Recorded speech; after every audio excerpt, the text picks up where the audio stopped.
Okay, number 4 is switching side with this way. The people were satisfied and happy with football how it was.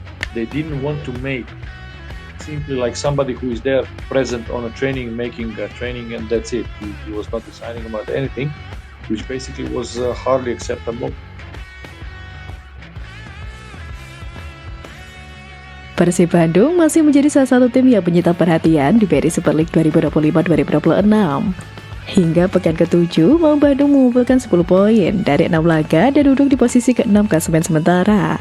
Catatan tersebut memang tidak buruk, tetapi juga belum sepenuhnya memuaskan bagi klub dengan status juara 2 musim beruntun. Borneo FC saat ini berada di puncak klasemen dengan keunggulan 8 poin atas Persib. Gap yang cukup jauh ini membuat publik mulai menaruh tanda tanya. Apakah Persib bisa mempertahankan konsistensi untuk tetap bersaing di jalur juara? Apalagi performa mereka di awal musim terbilang masih naik turun. Dari 6 laga yang dijalani, Persib sudah menelan 2 kekalahan. Catatan ini memperlihatkan bahwa mereka belum menemukan kestabilan yang dibutuhkan untuk bersaing di level tertinggi. Meski begitu, Skatosan Bojan Hodak tetap memperlihatkan karakter kuat dan daya juang, sesuatu yang bisa menjadi modal penting ke depan. Lantas, apa saja nilai plus dan minus yang bisa dicatat dari performa Persib Bandung sejauh ini? Mari kita bedah lebih jauh. Kekalahan dari Persita Tangerang di pekan ke-7 memperlihatkan betapa rapuhnya efektivitas lini serang Persib. Bojan Hodak terang-terangan menyoroti masalah ini. Seharusnya kami bisa mencetak gol lebih dulu, tapi gagal, termasuk dari eksekusi penalti. Keluh sang pelatih usai pertandingan. Masalah penalti memang menjadi catatan serius bagi Persib. Hingga pekan ke-7 sudah ada 3 eksekusi penalti yang gagal dikonversi menjadi gol. Situasi ini tentu membuat tim kehilangan poin berharga yang bisa menjaga posisi mereka lebih dekat dengan papan atas. Meski begitu, penampilan William Barros tetap patut diapresiasi. Striker asal Brazil itu telah mengoleksi 4 gol dari 6 laga. Sayangnya, kontribusi lini depan terlalu bergantung padanya. Ketika Barros kesulitan, Persib pun kesulitan mencetak gol. Kurangnya alternatif pencetak gol menjadi salah satu titik minus terbesar Persib sejauh ini. Di sisi lain, Persib Bandung tetap memiliki nilai plus yang tidak bisa dipandang sebelah mata. Kedalaman skuad mereka cukup menjanjikan. Nama-nama seperti William Marsilio, Andre Jo, hingga Patricio Matricardi bahkan sempat mengalami laga dengan bangku cadangan saat menghadapi Persita. Fakta ini menunjukkan bahwa Persib punya opsi rotasi yang luas. Kedalaman skuad yang mumpuni seharusnya bisa membantu Persib menjaga konsistensi sepanjang musim. Dengan jadwal padat dan risiko cedera, kedalaman ini akan sangat krusial untuk menjaga peluang bersaing di papan atas hingga akhir musim. Selain itu, mentalitas tim juga menjadi keunggulan Persib. Mereka menunjukkan daya juang tinggi seperti ketika mengalahkan Arema FC dengan performa penuh determinasi. Bahkan dalam kekalahan dari Persita, Maung Bandung tak mampu mencetak gol di menit 99. Bukti bahwa mereka tidak mudah menyerah.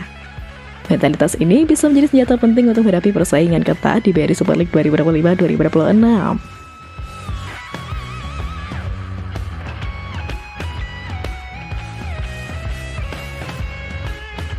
Persib Bandung kembali mengalami kekalahan menyakitkan dalam lanjutan BRI Super League 2025-2026 pada Sabtu lalu. Pengamat sepak bola nasional Binder Singh mencoba mengurai faktor kekalahan sang juara bertahan besutan Bojan Hodak via kanal YouTube pribadinya Bola Bung Binder. Bagi Persib Bandung, inilah kekalahan kedua mereka yang dua-duanya mereka alami di partai tandang.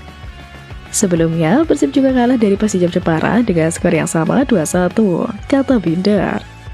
Pertandingan ini digelar di Bali, tapi saya pikir bukan itulah alasan atau faktor yang membuat Persib Bandung mengalami kekalahan. Saya awalnya juga bingung kenapa pertandingan ini kok mainnya di Bali.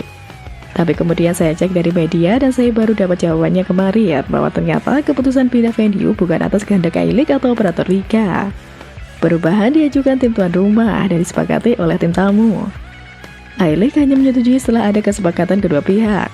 Jadi ini saya dapat dari media ya. Lanjutnya. Dalam pandangan Binder Singh, Persib Bandung sejatinya tidak bermain buruk, hanya saja Persita Tangerang bermain lebih efektif dalam pertandingan tersebut. Persita Tangerang, lebih lanjut Binder Singh mengurai, tidak punya banyak peluang. Meski begitu, tim berjulukan pendekar Cisadane tersebut karena merepotkan lawan.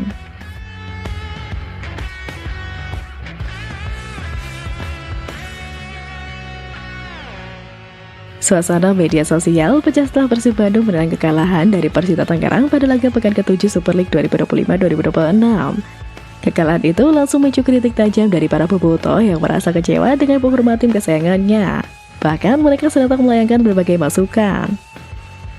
Sejumlah catatan jadi sorotan publik, mulai dari gagalnya eksekusi penalti yang seharusnya bisa menjadi pembuka kemenangan, hingga tumpulnya barisan depan yang tak mampu menuntaskan peluang meski dihuni striker dengan kualitas mumpuni.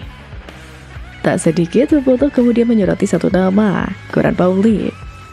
Ex-asisten pelatih Persib itu dianggap punya andil besar dalam membangkitkan ketajaman lini depan di masa lalu. Ajakan agar Paulic kembali pun menggema di jagat maya. Bring back Goran Paulic, tulis akun @pet.persib. Cobi EU Pak Ade terhadap kontekan Ui Keun Goran Paulic. Komentar Ediki Muhammad Ghazali. Sumpah butuh banget pelatih striker, @putra aditya 10. Dan masih banyak lagi.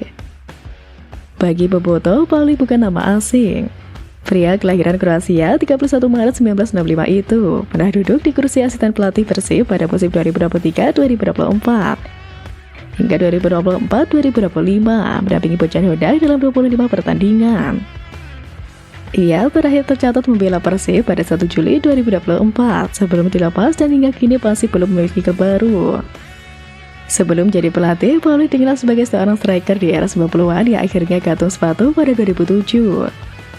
Jejak karirnya cukup panjang, baik sebagai asisten maupun pelatih kepala. Ia pernah menangani klub seperti Johor DT2, Rangers, Dongguan Dance hingga dipercaya pelatih timnas Hong Kong. Bahkan sebelumnya, ia sempat mengisi posisi asisten pelatih timnas Kuwait. Selepas berpisah dengan Paulic, Persib kemudian menunjuk Igor Tolik pada 2 Juli 2024 sebagai bagian dari perombakan tim. Namun dengan hasil terbaru, publik mulai mempertanyakan efektivitas lini depan yang hingga kini masih bermasalah. Di sisi lain, pernyataan mengejutkan datang dari mulut Goran Paulic sendiri. Mengutip dari akun Instagram @persibtalk, akun itu mengunggah postingan yang memperlihatkan pernyataan Goran Paulic baru-baru ini. Aku bisa kembali ke Persib Bandung jika mereka menghubungiku kembali. Aku akan kembali. Terima kasih. Pernyataan itu menegaskan bahwa Goran bersedia kembali untuk membuat lini serang Persib kembali tajam seperti dulu. Akankah manajemen bersedia memulangkan Goran Paulic kembali? Menarik untuk dinanti.